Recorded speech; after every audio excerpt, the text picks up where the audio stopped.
Ήθελα λοιπόν να επισημάνω ότι οι δύο εθελοντικές δασοπροστασίες δεν μπορεί να μείνουν έτσι. Κάποια στιγμή θα ενοποιηθούν και πρέπει να ενοποιηθούν για την καλύτερη αποτελεσματικότητα, την εξοικονόμηση μέσων και την καλύτερη οργάνωση. Αυτό όμως σε καμιά περίπτωση δεν μπορεί να γίνει αυτή την περίοδο. Μην ξεχνάτε ότι σε κρίσιμες περιόδους, όπως είναι αυτή που διανύουμε τώρα, η θερινή περίοδος, παρεμβάσεις οργανωτικές δεν πρέπει να γίνονται.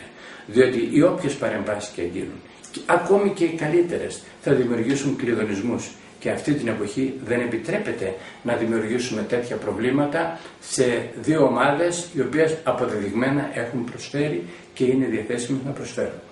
Ένα δεύτερο το οποίο ήθελα να επισημάνω είναι ότι η δασοπροστασία Παπάγου και Χολαργού είναι έργο όλων μας.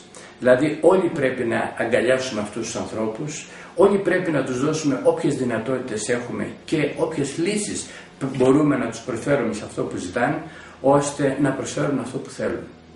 Ο ημιτός είναι το βουνό όλων. Δεν είναι ο ημιτός μας, το βουνό μας ή το βουνό σας. Είναι το βουνό, επαναλαμβάνω, όλων. Ο ημιτός ανήκει σε όλους και αν θέλετε να είμαι πιο ακριβής, όχι μόνο στους Παπαγιώτες και Χολαριώτες, αν λάβετε υπόψη σας ότι ο ημιτός είναι ο μοναδικός πνεύμονας πρασίνου που υπάρχει στο Λεκανοπέδιο Αττικής, θα έλεγα ότι ο ημιτός ανήκει όχι μόνο στους Χολαριώτες και Παπαγιώτες, αλλά και σε όλους τους κατοίκους του Λεκανοπεδίου. Και με αυτή τη λογική νομιμοποιούνται να συμμετέχουν και στις ομάδες δάσοπροστασίας του Χολαργού και του Παπάγου και άτομα τα οποία δεν μένουν στο Χολαργό ή στον Παπάγο. Επομένως, η εικόνα που σχημάτισα από την επίσκεψή μου αυτή το προηγούμενο Σάββατο είναι ότι αυτοί οι άνθρωποι που προσφέρουν το έργο που προσφέρουν έχουν διάθεση για προσφορά, πολύ μεγάλη διάθεση για προσφορά.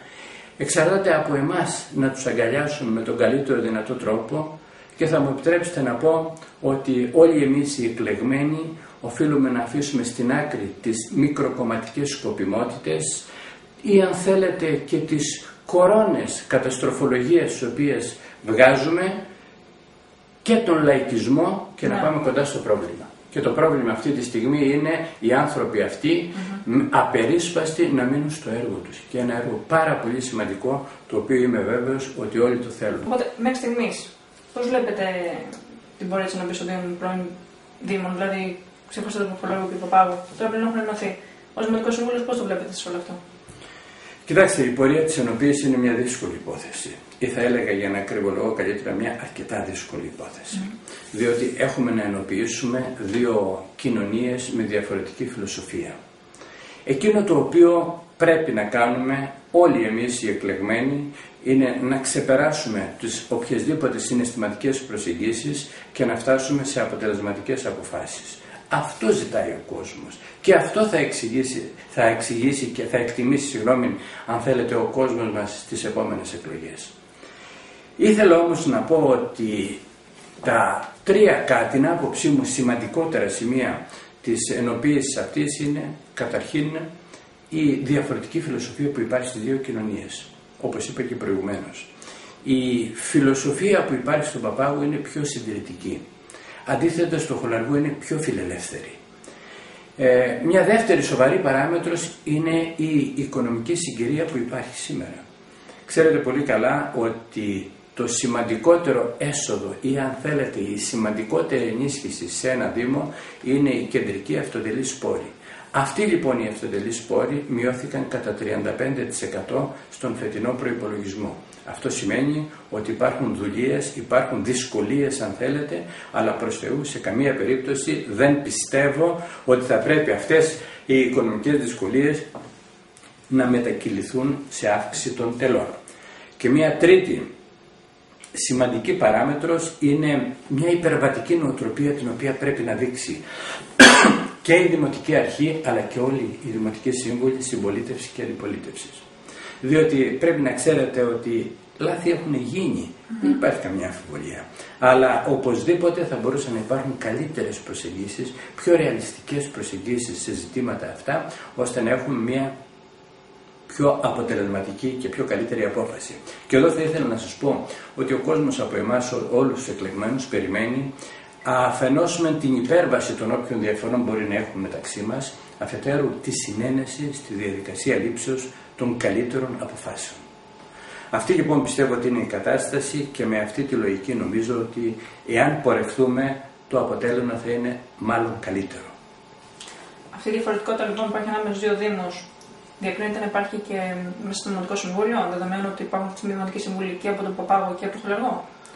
Κοιτάξτε, η εικόνα που παρουσιάζει το Δημοτικό Συμβούλιο, κατά την άποψή μου, έχει ως εξής. Σε ό,τι αφορά τον Παπάγο, οι Δημοτικοί Σύμβουλοι περισσότεροι είναι παλαιοί.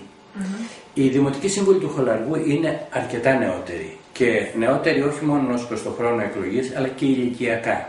Αυτό είναι ένα πάρα πολύ σημαντικό στοιχείο.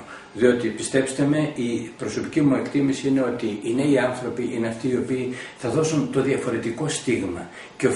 Και εμείς οι παλαιότεροι θα πρέπει να το αφογκραστούμε καλύτερα για να μπορέσουμε να κάνουμε κάτι καλύτερο. Είναι πραγματικά εξαιρετικοί όλοι οι σύμβουλοι που υπάρχουν. Εγώ έχω άριστες σχέσεις και μπορώ να συνεργαστώ με όλους. Πραγματικά θεωρώ ότι εκφράζουν τις κοινωνίες τους αυτές οι κοινωνίες που είπα προηγουμένως. Οι Δημοτικοί Σύμβουλοι του Χολαργού είναι μια πιο φιλελεύθερης νοοτροπίας, αυτή την κοινωνία εκπροσωπούν, και οι Δημοτικοί Σύμβουλοι του Παπάγου μιας πιο συντηρητικής, θα έλεγα, νοοτροπίας. Αυτή είναι η κατάσταση, αλλά θεωρώ από πλευράς ποιότητος και επίπεδου είναι εξαιρετική. Εγώ προσωπικά θα μπορούσα να συνεργαστώ με όλους αυτούς. Δεδομένου λοιπόν των θεμάτων που έχουν προκύψει, τι πιστεύετε ότι θα γίνει στις επόμενες εκλογές? Καταρχήν θα πρέπει να ξέρετε ότι είμαστε πάρα πολύ μακριά μέχρι τον Ιούνιο του 2014 που θα γίνουν οι δημοτικές εκλογές. Όμως παρά τα αυτά θα ήθελα να σας πω ότι κατά την άποψή μου θα προκύψουν νέα δημοτικά σχήματα τα οποία θα είναι πέρα και πάνω από τα κόμματα. Διότι μην ξεχνάτε ότι τα κόμματα και γενικότερα το πολιτικό σύστημα σήμερα ζει την πλήρη απαξίωσή του. Επομένως θεωρώ ότι άτομα τα οποία είναι ικανά, άτομα τα οποία είναι φορείς ενός πραγματικά εξυγχρονιστικού πνεύματος έχουν τη δυνατότητα να δώσουν πολλά. Εγώ το πιστεύω αυτό το πράγμα. Και είμαι απόλυτα ειλικρινής λέγοντάς σας ότι εάν μάλιστα και η κοινωνία μας έκανε ένα βήμα καλύτερο, δηλαδή να ψηφίζει ανθρώπους με βάση το βιογραφικό και τις δραστηριότητές τους και όχι με βάση την παρουσία τους στις λαϊκές αγορές, πιστεύω ότι η εκλογή θα είναι καλύτερη και πιο αποτελεσματική.